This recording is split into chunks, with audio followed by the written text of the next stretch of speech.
Hi, this is Dave.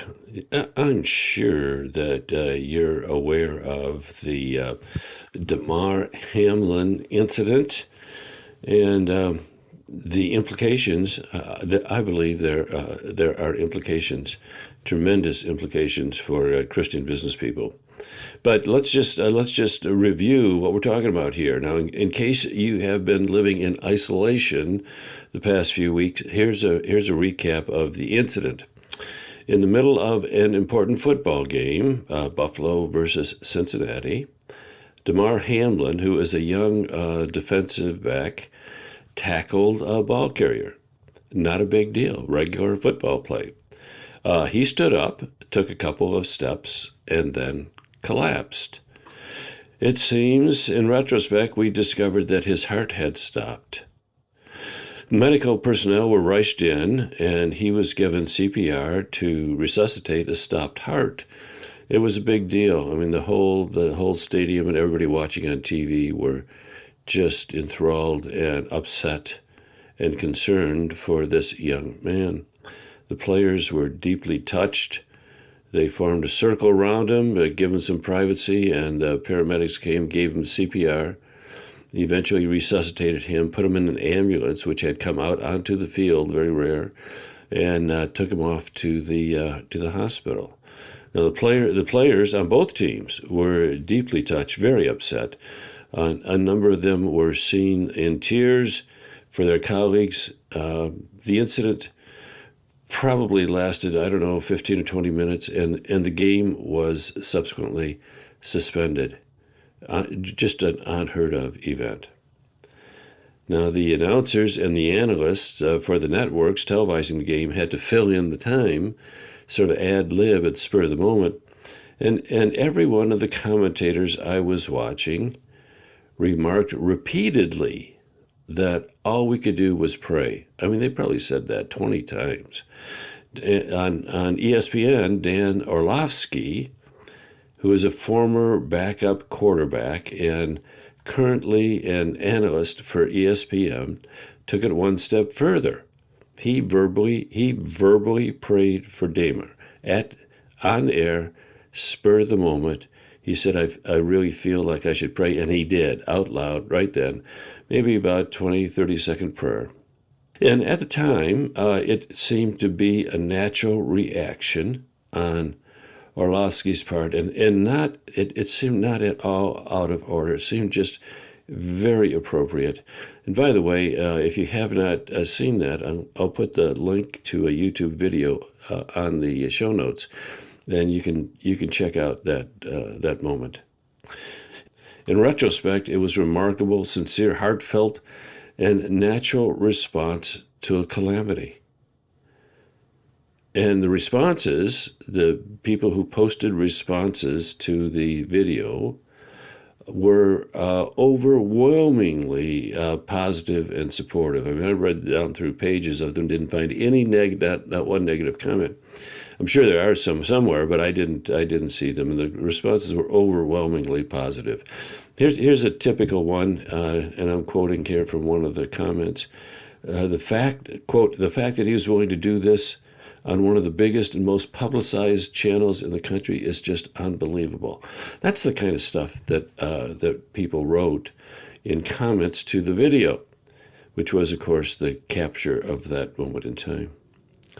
But more importantly, this moment broke the unspoken taboo against praying in public that has held back millions of Christian business people who have been hesitant to verbalize their relationship to Christ in the marketplace. As one commentator noted, and I'm going to quote now, quote, "I'm crying right now. This might sound crazy, but this may be a monumental moment in the Christian community. Dan, thank you for having the courage to pray openly in a forum that does not always appreciate or acknowledge religion. This was true Christian leadership, and I'm thankful for you and praying for you as well. Much love, brother." End quote.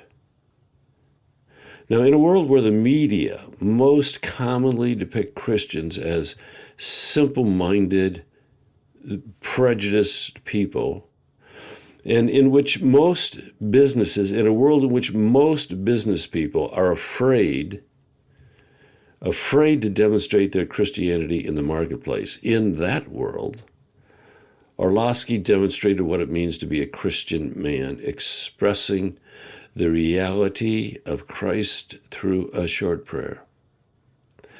Now, this incident, of course, illuminated a fundamental, universal truth regarding mankind, and that is when events seem out of our control, when we have no options, we turn to the Creator. And that is an instinctive, something that is put in us. We all have that. And this incident illustrated that, as every one of the announcers said, all we could do is pray. Now, the dam, this incident, though, is, like the commentator said, is momentous in the world of Christianity. The dam has been breached. The ripples of impact are spreading. Now, on Saturday, the Saturday following the incident, I watched an NFL game, and the players and the coaches of both teams came together, formed a large circle before the game, and prayed together. I've never seen that televised before. NFL players routinely get together after the game with their colleagues on the opposing team. They routinely form a small circle and pray together. That is routine. Happens at the end of almost every NFL game. But the networks have never televised that I'm aware of. I've never seen it. At least not seen it on TV. Yesterday or Saturday, though, it was televised. So something changed, probably temporarily, but something changed in the minds and the procedures of the TV people who make the decisions about what to show in regards to an NFL game. If ever there was a country in need of God's healing love, manifested in the prayers of his people, it is this country in this time. I don't have to go into all the details. We're all aware of the divisions and the rancor and, the judgments and emotional reactions to people these days. If ever there was a country in need of healing, it is this country in this time. And I know millions of Christians have prayed for that. And maybe Orlovsky's prayer was an answer to that prayer. I believe that Orlovsky's prayer was a tipping point. A tipping point, is a small incident that changes everything, because it's the tip, it's the point of something much larger underneath. Orlovsky's prayer was the tipping point.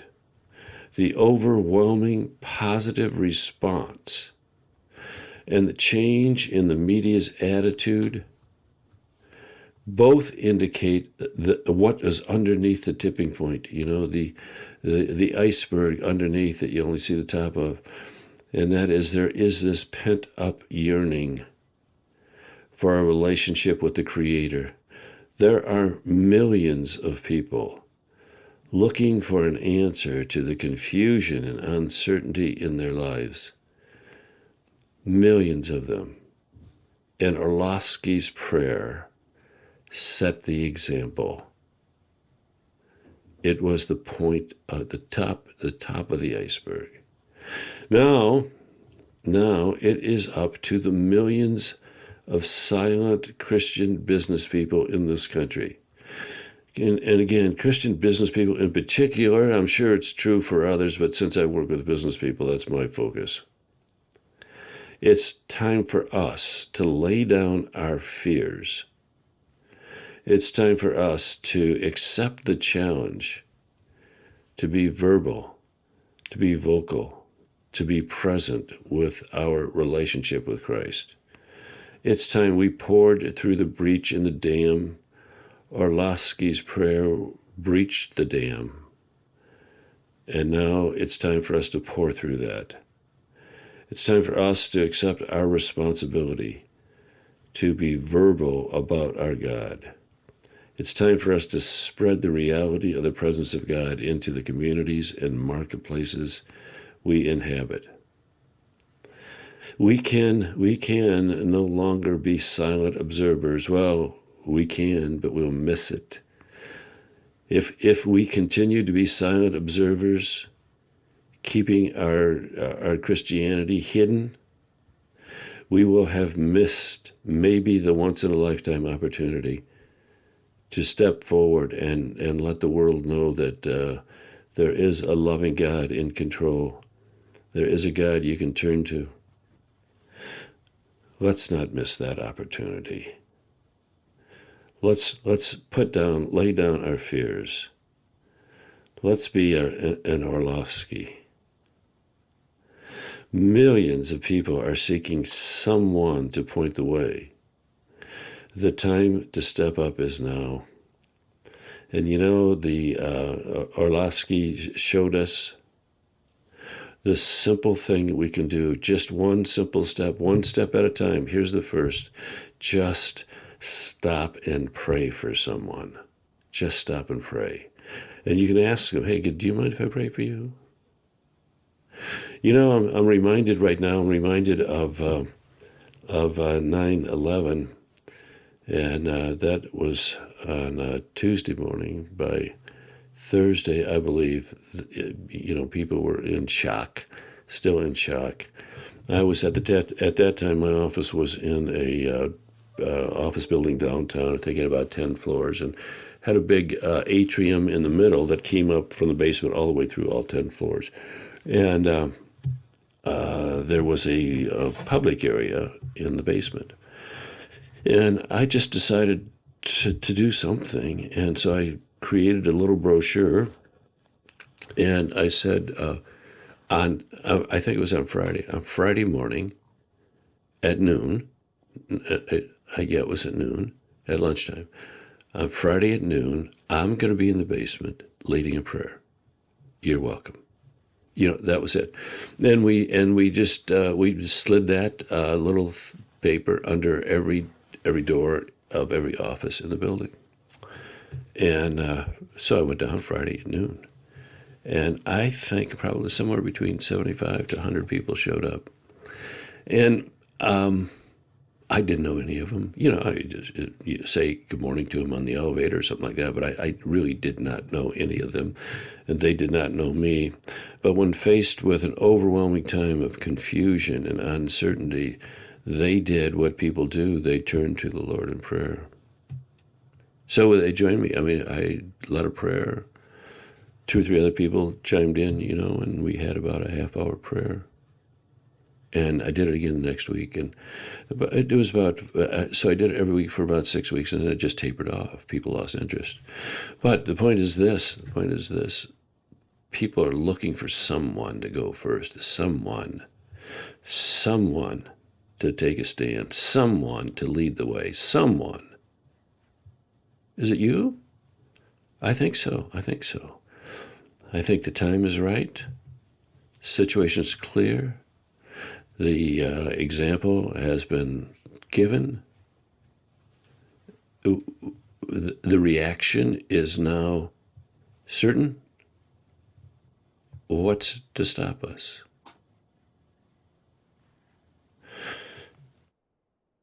The time to step up is now. The ball's in your court.